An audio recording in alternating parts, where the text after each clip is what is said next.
Amém, meus irmãos? Glória a Deus.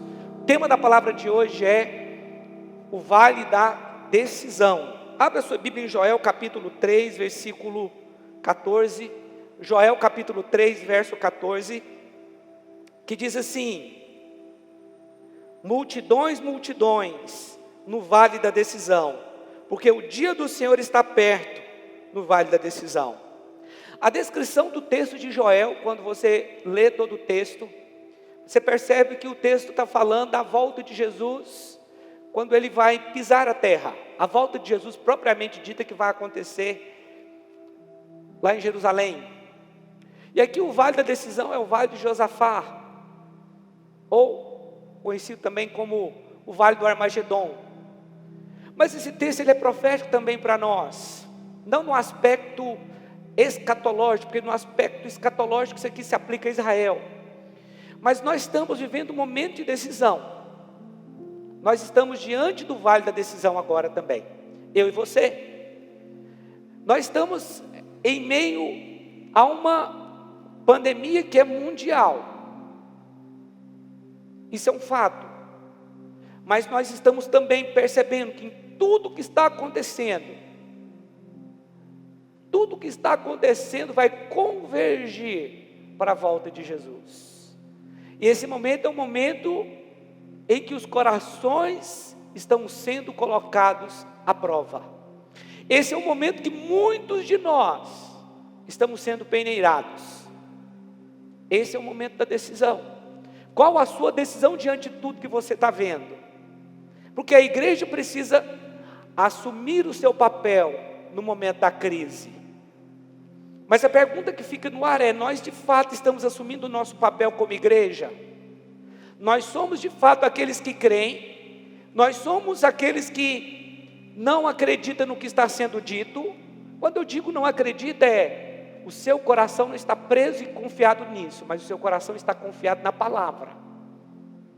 Porque o que eu estou percebendo nesse momento é que muitas pessoas, muitos irmãos, muitos crentes, ou melhor dizendo, muitas pessoas que frequentam a igreja, elas estão ficando em pânico em vista de tudo que está acontecendo. Eu sei que a situação ela é grave. É muito grave saber que 2.500, 3.000 pessoas por dia perdem a vida. Quase 3.000 pessoas aqui no Brasil estão perdendo a vida por causa de vírus. E a gente ouve falar: o fulano faleceu, o outro faleceu. São más notícias, sem dúvida nenhuma. Mas isso não é nada comparado, meu irmão, com o que vai acontecer nessa terra no período da tribulação. A estatística hoje é que morre uma pessoa a cada 1.000. Cada 1.000 pessoas na terra, uma morre pelo coronavírus. Essa é a estatística. Mas no período da tribulação, de cada 3 pessoas, 2 vão morrer. Você tem ideia o que vai ser o período da tribulação?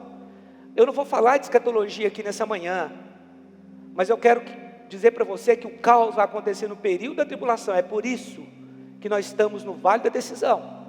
Esse é o momento de definirmos quem de fato nós somos. Esse é o momento de definirmos a nossa fé, em quem nós cremos e em quem nós confiamos. Ainda que seja muito ruim 2.000 pessoas por dia morrendo, e milhões de pessoas já terem morrido nesse 1 ano de pandemia, é muito ruim, porque pessoas importantes, pessoas amadas, que vão fazer falta, se foram. Mas no período da tribulação, porque tem pessoas talvez pensando: nós já estamos na tribulação. Não, hoje está morrendo uma pessoa em 1.000, mas no período da tribulação vão morrer 2 pessoas em cada 3. Você tem ideia do que é o caos? Mas nós estamos percebendo que o momento agora, tudo está trabalhando para que um líder mundial se levante, para que tenha um período de tribulação sobre a terra. O que nós estamos vendo hoje não é nem perto do que vai acontecer no período da tribulação. Mas hoje é o momento de nós nos posicionarmos em fé como igreja. Esse é o momento que estamos diante do vale da decisão.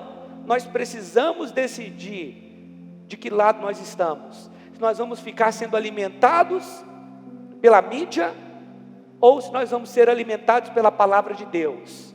Pastor, nós estamos em lockdown, estou em desespero total. Grande oportunidade para você passar mais tempo orando. Meu irmão, use esse tempo para você orar, mergulhe em Deus, faça coisas em Deus que você jamais fez. Passa o dia inteiro orando, passa o dia inteiro meditando na Bíblia, intercedendo, adorando, confessando a palavra. Nós precisamos dar uma resposta. O mundo espera uma resposta. E eu sei que muitos estão pensando que a resposta é a vacina, mas não é, meu irmão, porque a vacina pode curar o corpo. Isso não é suficiente. O propósito de Deus não é só esse. Eu sei que Deus não quer que as pessoas sofram, e foi Deus que deu sabedoria aos médicos para que eles conseguissem criar a vacina. Mas a vacina não é a solução para o problema, porque o problema não é em si o coronavírus, mas o pecado. E a única solução que existe para o pecado é o sangue de Jesus que foi derramado, que está sobre nós. Mas agora é o momento da igreja se posicionar, meu irmão. Nós estamos diante do vale da decisão. A noiva de Cristo precisa se posicionar como noiva agora, mais do que nunca. Nós temos que ter uma palavra de fé. Não podemos titubear e não podemos ser influenciados por tantas notícias ruins. Pastor, mas eu desliguei a minha TV. Glória a Deus, você deu um grande passo. Se você desligou os noticiários da TV, você deu um grande passo. Mas cuidado com as redes sociais, porque as redes sociais é o tempo inteiro falando de pessoas que morreram. Pastor, mas você está querendo negar o que está acontecendo? Não é isso. Não é isso. Mas as más notícias têm deixado pessoas em pânico. Sabe por quê? Porque não estão crendo de fato como deveriam crer. As coisas estão se definindo muito rapidamente, e nós precisamos andar no sentido contrário do mundo. A igreja não anda no mesmo sentido do mundo. Nós precisamos andar no sentido contrário. E andar no sentido contrário do mundo é fazer aquilo que o mundo não faz. O mundo está em busca de uma solução para o problema. A discussão hoje é: esse remédio cura ou esse remédio não cura? Irmãos, essa é uma discussão que nós não temos que entrar, porque o nosso campo não é o campo natural. Nós precisamos acreditar naquilo que a palavra de Deus diz. O que nós precisamos é pregar a palavra e crer. Não existe melhor remédio que esse. Agora, muitas pessoas realmente estão com medo, estão em pânico, mas a solução para esse problema é o sangue de Jesus. E você que está me ouvindo, que é a igreja, você precisa falar sobre isso. Você precisa pregar o evangelho. A noiva não pode ser abalada, porque eu percebo que algumas pessoas elas estão sendo abaladas, não poucas, muitas, dentro do nosso meio, do meio evangélico. Mas a igreja do Senhor não pode ser abalada. Irmãos, em qualquer situação nós já estamos no lucro, ainda que seja a morte. Pastor, não fala isso não, que isso dá azar. Não é questão de dar azar. Nós cremos em Deus. Nós vamos cumprir o propósito aqui nessa terra, amém? Creia que você vai cumprir o propósito de Deus aqui nessa terra. O dia que você cumprir, Ele vai te recolher. Deus vai te recolher. Mas de todo jeito nós estamos no lucro. A igreja já existe há quase 2000 anos. Você tem que concordar comigo. A igreja foi perseguida de todas as formas que você imaginar. Guerras, países perseguidores da igreja, pessoas tentando acabar com a igreja. Tem 2000 anos que a igreja sobrevive. É a única instituição, entre aspas, porque a igreja é um organismo vivo, que sobreviveu a 2000 anos. Quem mais sobreviveu a 2000 anos? A igreja sobrevive porque ela está guardada em Deus. Nós estamos guardados em Deus. Irmãos, em toda a terra, o nome do Senhor está sendo adorado. Você tem ideia do que é isso? Milhões e milhões de pessoas em todo o mundo têm adorado ao Senhor. Milhões e milhões de pessoas em todo o mundo têm adorado o Senhor. Quando você olha de forma natural para tudo que está acontecendo, você pode dizer, um desastre está acontecendo. Mas sabe de uma coisa? Deus está salvando muitos desses que estão no leito de morte. Deus tem dado a muitos deles a oportunidade de se arrepender. Eles se sentem amados, se arrependem, estão sendo salvos. Muitos estão sendo recolhidos por Deus, estão sendo salvos no leito da morte, porque Deus tem permitido a eles que creiam. Então não subestime o poder de Deus. Não ache que o diabo está tendo vitória. Não comece a pensar assim, porque não está. O nosso Deus, Ele vai ser glorificado no final da história. Depois que passar tudo isso, você vai ver o grande livramento de Deus, a bondade de Deus. Então não temas, não tenha medo. Nós precisamos levantar nossa cabeça e enfrentar esse gigante chamado diabo. E isso nós vamos fazer, meu irmão, orando. Então não entre em pânico por causa do lockdown. Pelo contrário. Tem um lockdown? Eu nunca passei o dia inteiro orando, então agora eu vou passar. Já que eu não estou trabalhando, eu vou passar o dia inteiro orando. Eu vou lá para o salão da igreja, eu vou ficar aqui no meu quarto, eu quero meditar, eu quero ler livros. Essa tem que ser a nossa postura agora. Eu vou ligar para alguém e vou liberar uma palavra sobre aquela família, eu vou orar pelos que estão enfermos. Essa é a nossa posição como igreja, não é diferente disso. Nós estamos sendo sacudidos agora, mas isso é necessário, meu irmão. É necessário. Esse momento vai fazer divisão de quem tem fé e quem não tem. As pessoas nesse momento elas vão manifestar o tamanho da sua fé. Nesse momento as pessoas vão manifestar em quem de fato elas creem. Se é em Deus ou se é no Deus do dinheiro. Se é em Deus ou se são os apresentadores dos jornais. Nós precisamos crer nessa palavra aqui. A igreja não pode ser vencida, jamais será. Sabe por quê? Porque ela está sendo guardada para o seu noivo. Você e eu temos uma posição super importante agora, que é orar, é interceder. Eu te digo, isso vai passar, e nós vamos colher muitas vidas para Jesus. Muitas pessoas serão colhidas para Jesus. Deixa eu te falar uma coisa. A noiva que Jesus vem buscar precisa preparar a casa. Aqui em Apocalipse capítulo 22, verso 11, diz assim: quem é injusto, faça injustiça ainda. E quem está sujo, suje-se ainda. E quem é justo, faça justiça ainda. E quem é santo, santifique-se ainda. Eis que cedo venho, está comigo a minha recompensa, para retribuir a cada um segundo as suas obras. O que significa então arrumar a casa? Vigiarmos. Eu vejo num tempo como esse, em que muitas pessoas estão se arrependendo, elas estão comemorando a morte de outras pessoas. Morreu um senador da República essa semana, e 2 pessoas numa live comemorando a morte daquele senador. Mas o texto está dizendo aqui, quem é injusto, faça injustiça ainda. São pessoas que não querem se arrepender, elas se esquecem que elas não têm o próprio controle da vida, que amanhã pode ser elas. Irmãos, por pior que seja a pessoa, nós não devemos comemorar uma morte sequer. Mas tem pessoas no Brasil fazendo isso. Mas o texto diz: quem é injusto, faça injustiça ainda. Eles vão continuar mantendo-se injusto. Nós precisamos como igreja entender o momento profético que nós estamos passando, que nós estamos vivendo.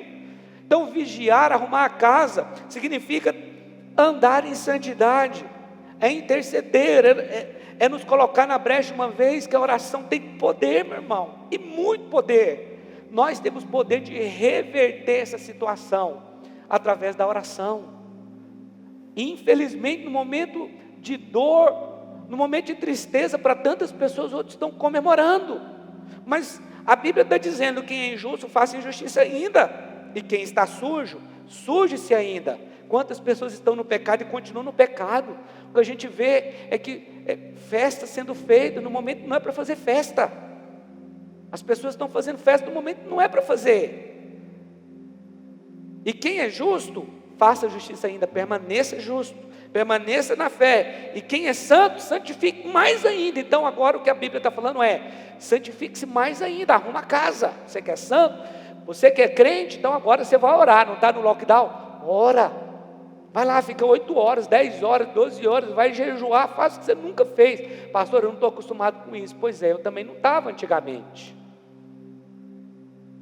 Passa tempo orando, irmãos. Esse tempo eu estou orando muito mais, porque agora eu tenho mais tempo para orar.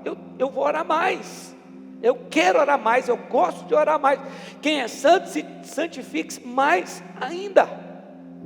A igreja nunca foi vencida, jamais será. E ela deve ser preparada nesse momento para o encontro com o noivo. A noiva que será arrebatada é aquela que crê. A noiva que será arrebatada é aquela que crê. Você crê? A pergunta é: você crê? Lá em Marcos 16 diz que aquele que não crê já está condenado. Qual que é o critério para não ser salvo? Não crer. E qual que é o critério para ser salvo? Crer. A Bíblia diz que aquele que não crê já está condenado. Aqui não fala assim, aquele que não é bonzinho está condenado. Aquele que não faz boas obras está condenado. O que está falando? Aquele que não crê já está condenado. Marcos capítulo 16, verso 16. Quem crer e for batizado será salvo. Quem, porém, não crer será condenado. Irmãos, quem não crê já está condenado. Crê em quem? Em que, pastor? Em Jesus. Que Jesus é o seu Salvador. Esse momento, eu sei que é um momento de reflexão e isso é bom.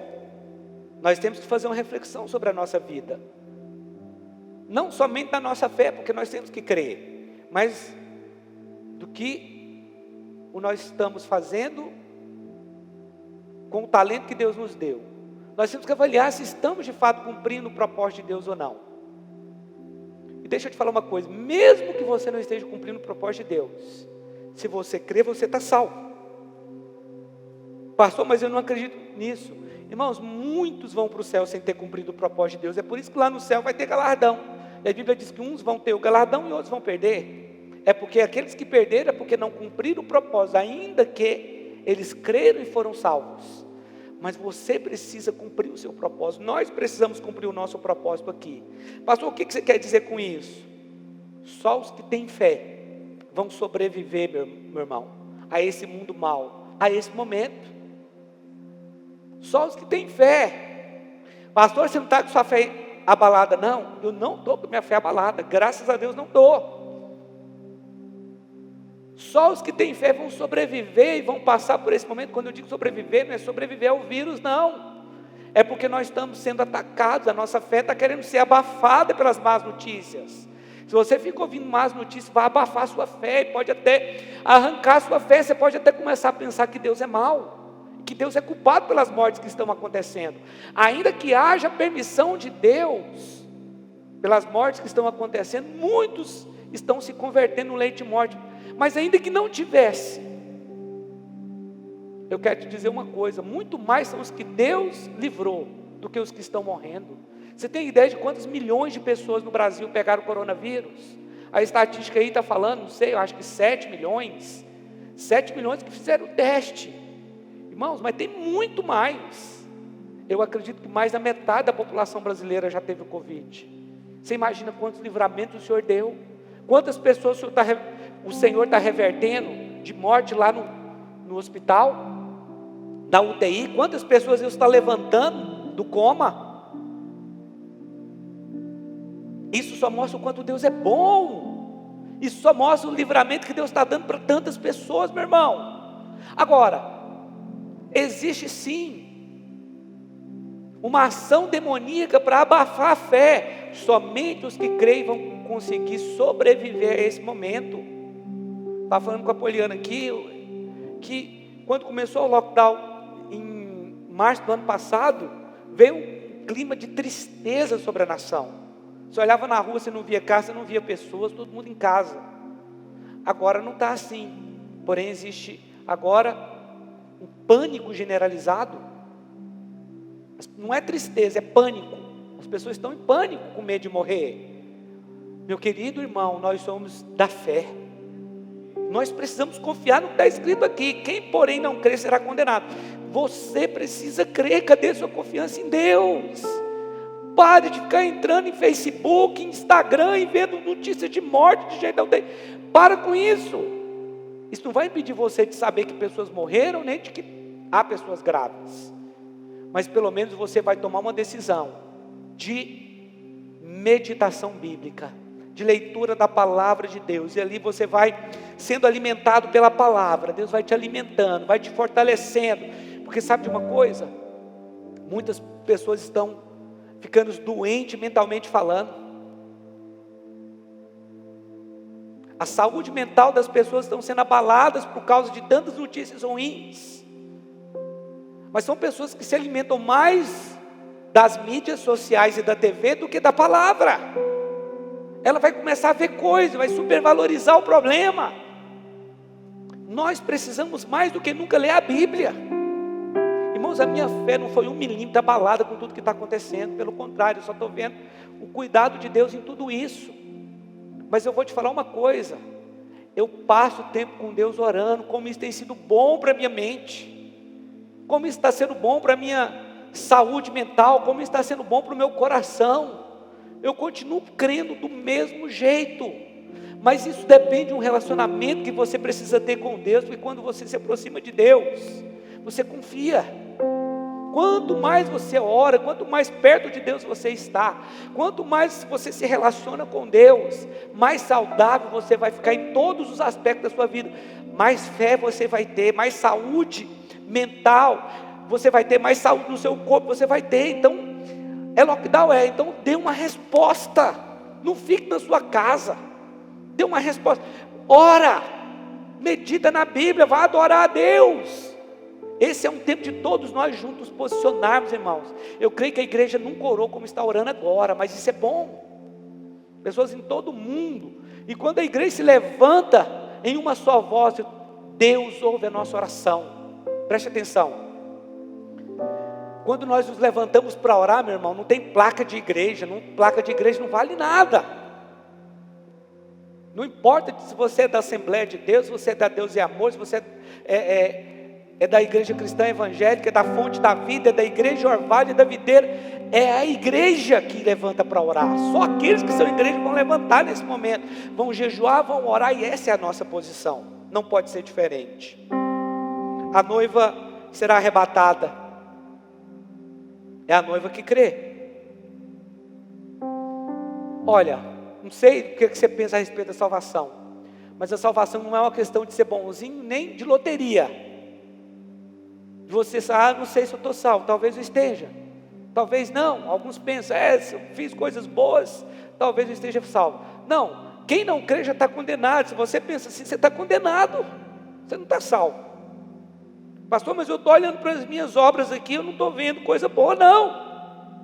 Você crê? Você crê? Porque o que a Bíblia diz é que você tem que crer. Você crê? Talvez não está tudo como deveria realmente. Talvez você não é um crente que está dentro do propósito de Deus, mas você crê? Porque a questão aqui é confiar em Deus, é confiar na morte de Jesus na cruz, ou não. Porque a maioria das pessoas que estão no mundo não confia nisso. Quando você prega a palavra que a salvação não depende das obras, é incrível, as pessoas falam isso é impossível. Eu quero ser uma boa pessoa. Efésios capítulo 2, verso 8 fala que a salvação é pela graça, por meio da fé. Então, tudo que você tem que fazer é crer. Esse momento de crer. Você crê que está salvo? Creio. Eu estou salvo. Eu creio no sangue de Jesus. Pastor, mas eu estou com medo. Com medo de quê, irmão? Com medo do vírus.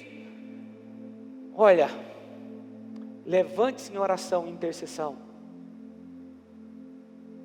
Você precisa dar uma resposta espiritual para essa situação, porque ela não é natural. Eu te convido a viver uma vida diferente. Que tal viver uma vida diferente? Pastor, eu sei que eu estou salvo, mas eu sei que eu não estou dentro do propósito de Deus. Então venha para dentro do propósito de Deus, meu irmão. Dê uma resposta. Deus está chamando você. Deus está chamando você para liderar pessoas, para cuidar de pessoas, para pastorear pessoas, para discipular pessoas. Essa é a nossa missão aqui na terra. A nossa missão é levar o evangelho, levar as boas novas, é cuidar das ovelhinhas do Senhor.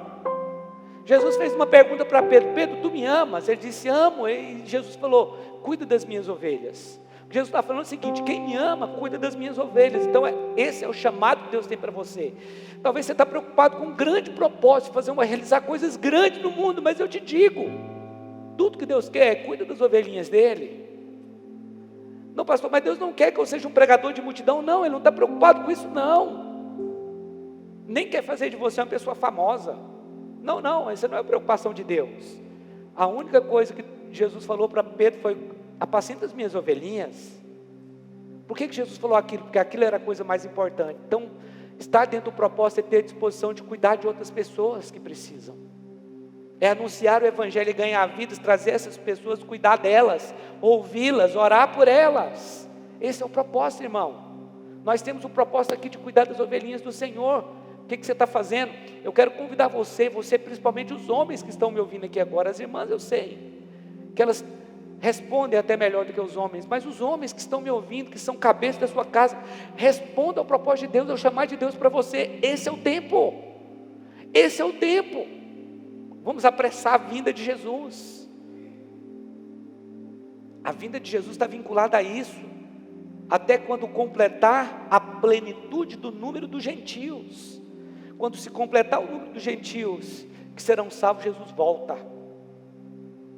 Então, você talvez é salvo, mas não está dentro do propósito. Eu queria convidar você a participar desse propósito, porque é lindo viver o Evangelho, cuidando das pessoas. Então não tenha uma vida focada na terra, focada no seu trabalho, focado no seu carro, focado na sua casa. Tenha uma vida aqui na terra focada no céu. Porque olha, deixa eu te falar uma coisa, vai passar muito mais tempo do outro lado do que aqui. A vida aqui ela é tão insignificante em relação à eternidade, porque, meu irmão, quando eu digo que você vai passar muito mais tempo lá, até parece que lá vai ter fim, mas não vai. A vida do outro lado, ela não tem fim, ela é eterna. Então eu quero te convidar a passar essa vida da melhor maneira possível. Não, pastor, se eu já for salvo, já está bom. Eu acho que você não deveria pensar assim. Claro que a salvação é algo, é um dom de Deus, é um presente de Deus, mas existe um propósito aqui na terra. Eu imagino que quando as pessoas chegarem no céu, aquelas que não cumpriram o propósito, mas que creram em Jesus e foram salvas,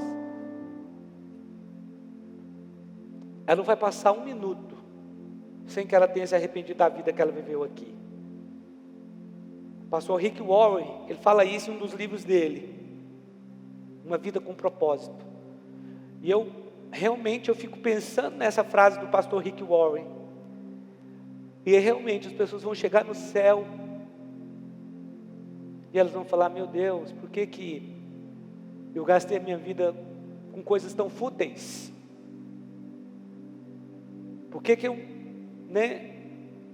eu não trabalhei ali, vivi uma vida dentro do propósito? Eu teria sido muito mais feliz, teria alcançado o propósito pelo qual fui criado.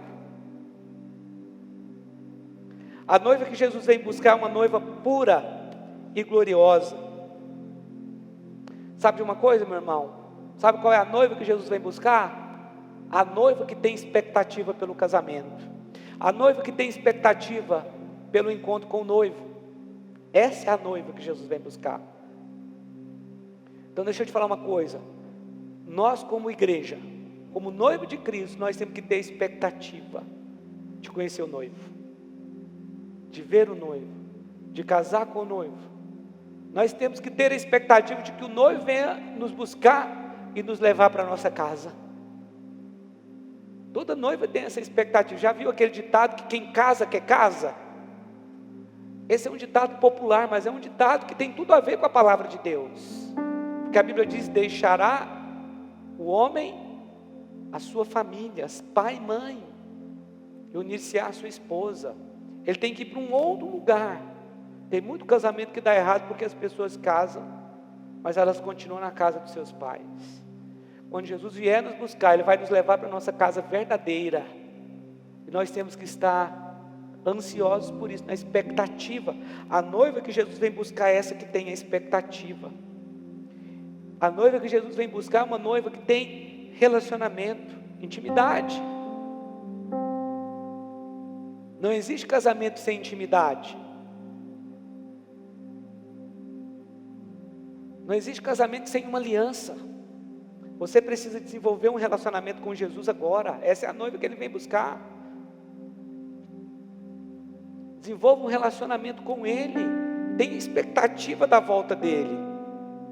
Aqui em Apocalipse capítulo 19, versículo 7.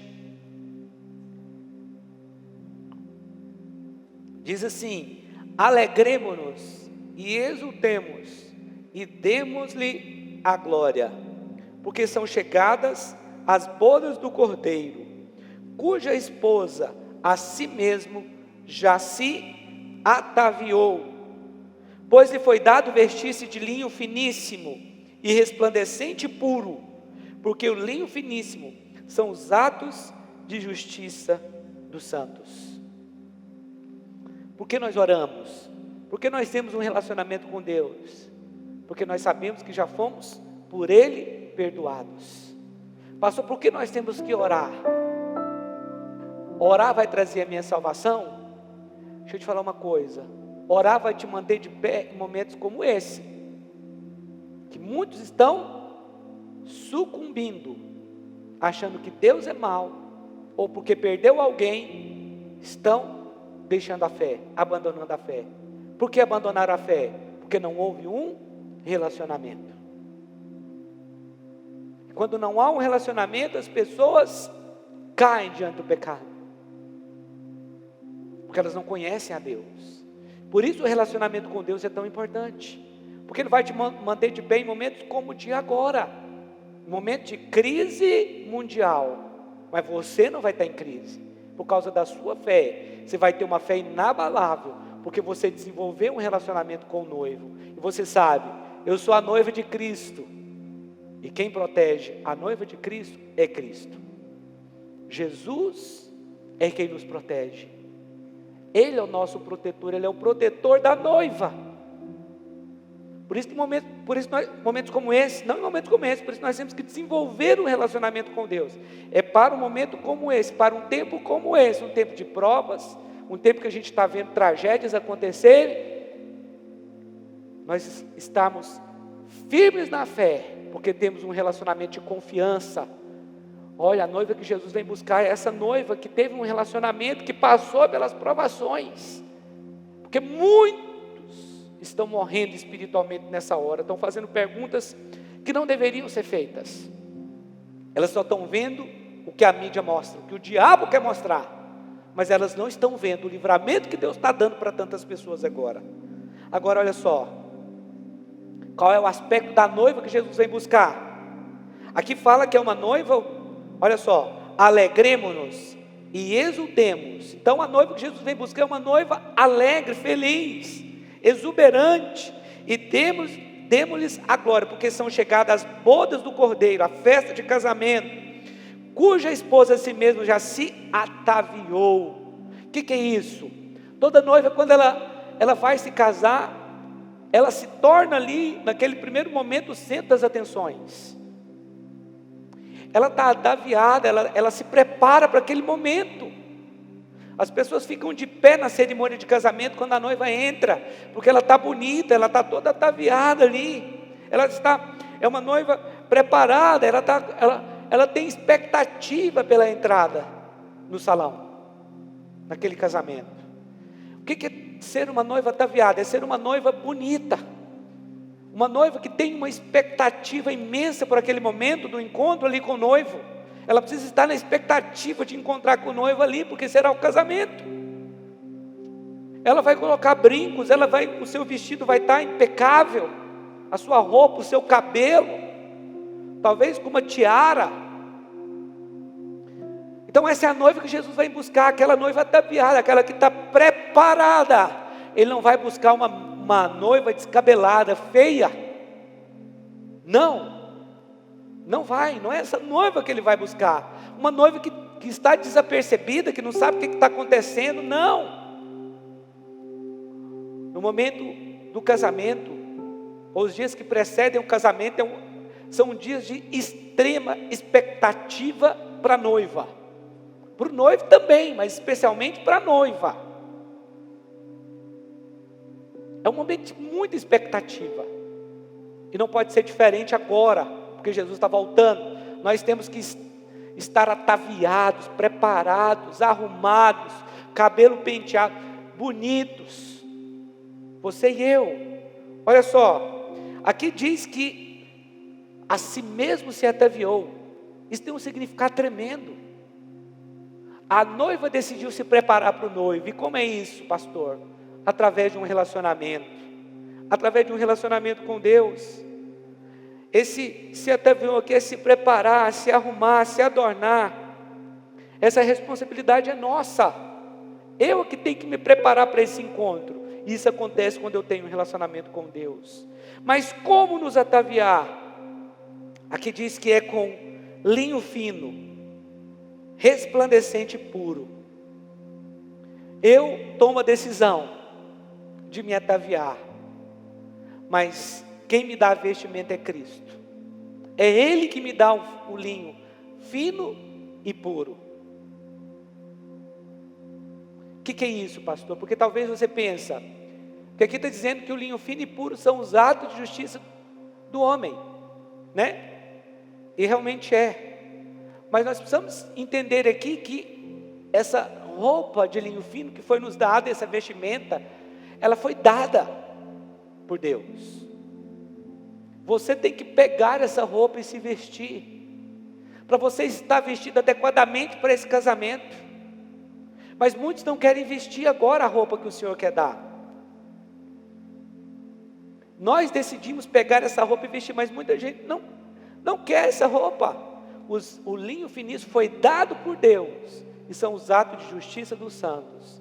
Então nós estamos cobertos pelo sangue de Jesus, foi pela obra da cruz que nós fomos justificados. O linho fino foi dado por Jesus, Ele nos deu a sua justiça. Então qual é a justiça que nós precisamos? A justiça de Cristo. Qual é o problema? Muitas pessoas estão querendo se vestir da sua própria justiça, e isso é impossível. Tudo que nós temos que fazer agora, para nos preparar para o casamento, é pegar a justiça de Deus e nos vestir dela, porque foi dado, preste atenção aí, pois lhe foi dado, alguém deu, olha só, pois lhe foi dado vestir-se de linho finíssimo, resplandecente e puro. Perceba que esse linho ele precisa resplandecer. Essa justiça que está em você precisa tocar outras pessoas. Você precisa tomar as vestes para o casamento e você precisa resplandecer. Esse é o momento da igreja resplandecer no mundo, iluminar o mundo, trazer luz para o mundo, trazer clareza para o mundo, trazer uma palavra de fé. Enquanto o mundo está falando de morte, nós vamos falar de vida, porque nós não somos daqueles que acreditam nisso. Nós somos daqueles que acreditam na palavra de Deus, na palavra. Isso é se vestir dessa vestimenta do linho puro, resplandecente. É momento da igreja resplandecer nessa terra. É momento de pregarmos, é momento de ajudar as pessoas, é momento de falarmos do amor de Deus, é momento de cuidarmos uns dos outros, meu irmão. Isso é resplandecer, isso é ter as vestes resplandecentes, como diz aqui, pois lhe foi dado vestir de linho finíssimo, resplandecente e puro. Então toma essa vestimenta que o Senhor te deu, né? Porque o linho finíssimo são os atos de justiça dos santos. A partir do momento que você veste essa vestimenta que foi lhe dada, então nesse momento você está apto para a obra de Deus. Você está apto para pregar o Evangelho, para pregar a palavra de Deus, para falar do amor de Deus. As pessoas vão nascer de novo, rios vão fluir de dentro de você. Nós precisamos resplandecer, não é ficar acuados com medo, eu vou morrer, isso vai acontecer, aquilo vai acontecer, meus filhos vão morrer, minha esposa vai morrer, meu Deus, fulano está morrendo. Não, nós precisamos resplandecer, meu irmão, pregando a palavra de Deus. Os atos de justiça só podem ser feitos quando você coloca essa vestimenta, esse vestido de noiva, que são os atos de justiça do santo. Esse vestimento de noiva aqui, são linho finíssimo que foi nos dado. A noiva que o Senhor vem buscar, meu irmão, ela se veste da justiça de Cristo, e ela se torna apta a pregar o Evangelho. Todas as coisas naturais que estão mandando fazer, pode ter algum sentido, lockdown, máscara, mas não resolveu o problema. Nós podemos, pela oração, mudar essa circunstância, e você precisa receber isso. Efésios capítulo 5, verso 25.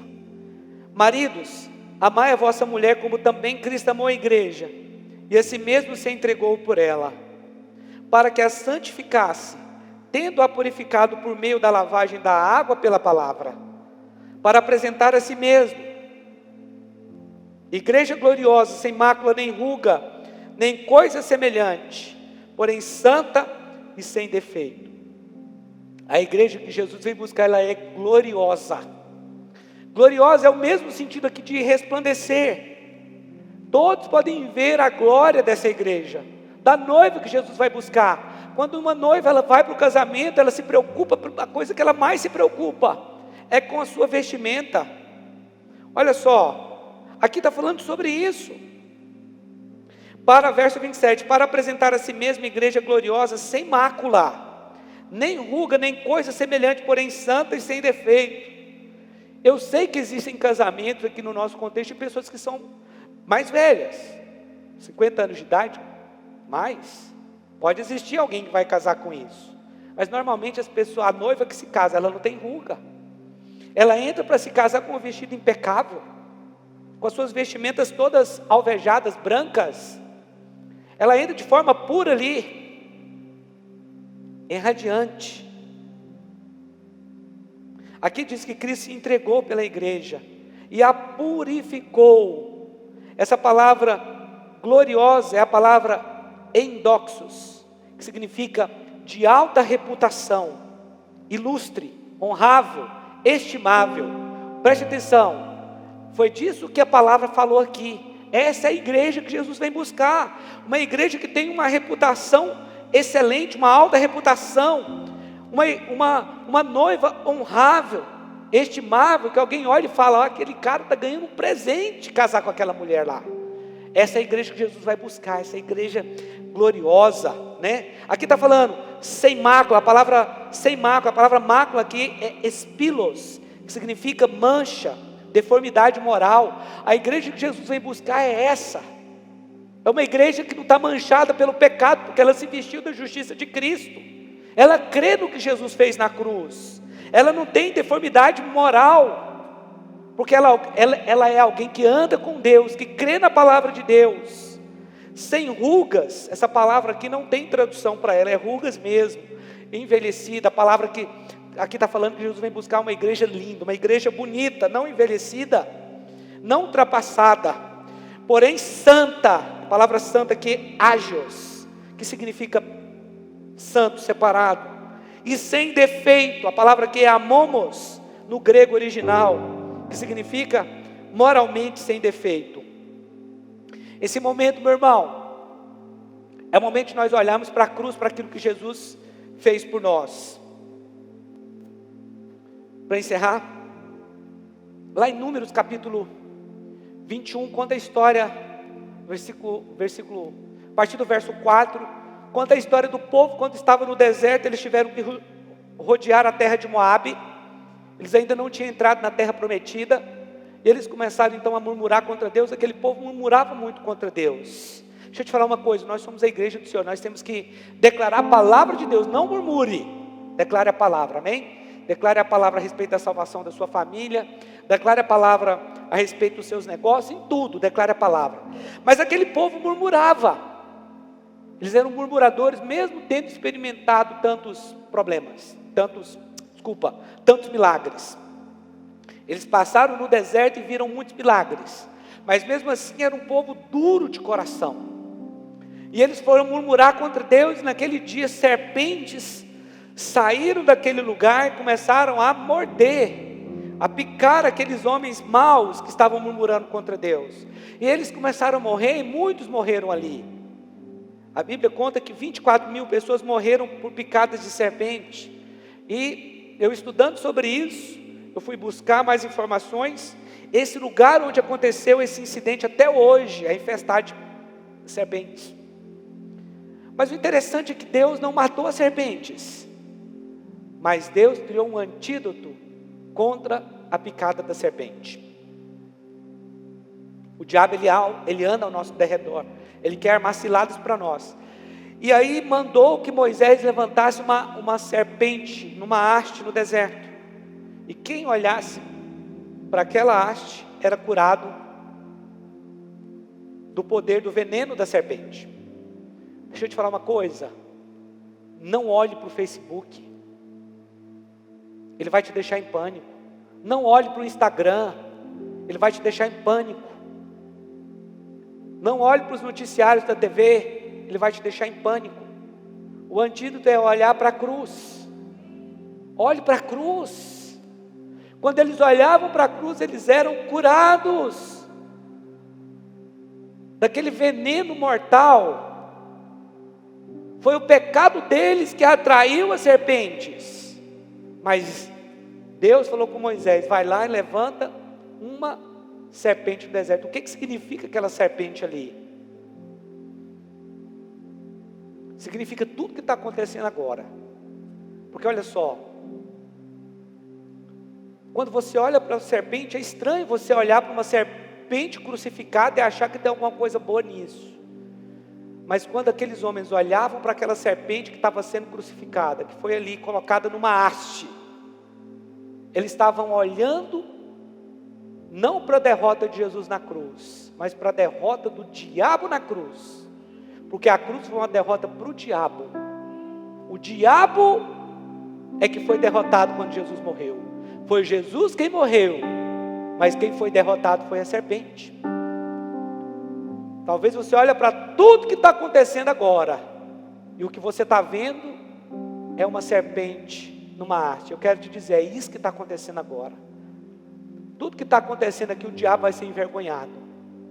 Pode parecer estranho o que eu estou falando aqui, mas o diabo é que será envergonhado em tudo isso que está acontecendo, porque pessoas estão se convertendo no leito de morte, mas ainda que não tivessem, Deus está preparando a sua noiva para o encontro, e muitos irão se converter. Deixa eu te falar uma coisa, olha para a cruz.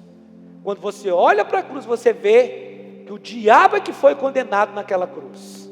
O diabo é que perdeu naquela cruz. Ele achava que tinha derrotado o Filho de Deus, mas não foi isso. Foi o contrário. Ele foi derrotado naquela cruz, porque foi lá na cruz que Jesus pisou a cabeça da serpente. Não foi a cauda da serpente, não. Foi a cabeça. Ele esmagou. Não sei se você já teve a oportunidade de assistir a Paixão de Cristo. Quando Jesus está naquela agonia, lá no Getsemane, vem uma serpente contra ele, na hora que ele está orando, e Jesus parece que não vê a serpente. De repente Jesus levanta, e sem mesmo olhar para a serpente, ele pisa a cabeça da serpente. Irmãos, que cena maravilhosa ali. Naquele momento Jesus estava suando gotas de sangue, mas ele pisou a cabeça da serpente. Por mais que você esteja vendo tragédia agora, Jesus pisou na cabeça da serpente. Olhe para a cruz, não olhe para suas redes sociais, querido. Eu desafio você a orar mais do que nunca agora. Não olhe para a TV, para os noticiários. Vá assistir um bom filme com a sua família. Ora mais do que nunca. Eu quero convocar os homens dessa igreja a orar, a ter tempo com Deus. Faça aquilo que você nunca fez. Passe o dia inteiro orando, meditando na Bíblia, lendo a Bíblia. Eu tenho certeza que você vai sair totalmente diferente. Aí onde você está em casa, eu quero orar por você agora. Ô Pai, nós sabemos que os dias são maus, mas a nossa confiança não mudou, Jesus. A nossa confiança continua a mesma. Nós somos a Tua noiva. Nós tomamos posse dessa vestimenta perfeita, que é a Tua justiça, que o Senhor nos deu. Nós nos apropriamos dela. Nós nos apropriamos dessa justiça maravilhosa que o Senhor já nos deu. Porque nós estamos numa expectativa tão grande da Tua volta, Senhor. Nós estamos aqui na expectativa mesmo. Mas nós somos a Tua igreja gloriosa, exuberante, que se prepara para esse encontro. Senhor, e nós queremos nos preparar para esse encontro num relacionamento, tendo um relacionamento com o Senhor, Pai. Não vivendo uma religião, mas tendo um relacionamento com o Senhor, Pai. Porque a igreja que o Senhor vem buscar é aquela igreja que tem intimidade com o Senhor. Porque a igreja que tem intimidade com o Senhor é aquela igreja que sobreviveu às tribulações dessa terra, às adversidades e a momentos como os que nós estamos passando agora. Muitos estão sucumbindo porque não tiveram relacionamento com o Senhor. Mas a noiva que o Senhor vem buscar é uma noiva que tem esse relacionamento. É uma noiva que não tem mancha, não tem mácula, não tem ruga, ela não está ultrapassada, ela não está envelhecida, mas ela continua jovem, a sua espera, naquela expectativa do dia do casamento, na expectativa de rever o noivo, de estar com o noivo, de casar com o noivo, de ser levado para casa. Essa é a expectativa nossa, da tua igreja. Os nossos olhos, eles estão postos sobre a cruz e nada mais, Senhor. É na tua palavra que nós confiamos, Senhor, porque ela é a verdade para nós, independente de qualquer circunstância que estejamos passando. A tua palavra é a nossa regra de fé. Nós cremos e queremos viver o propósito do Senhor para nós.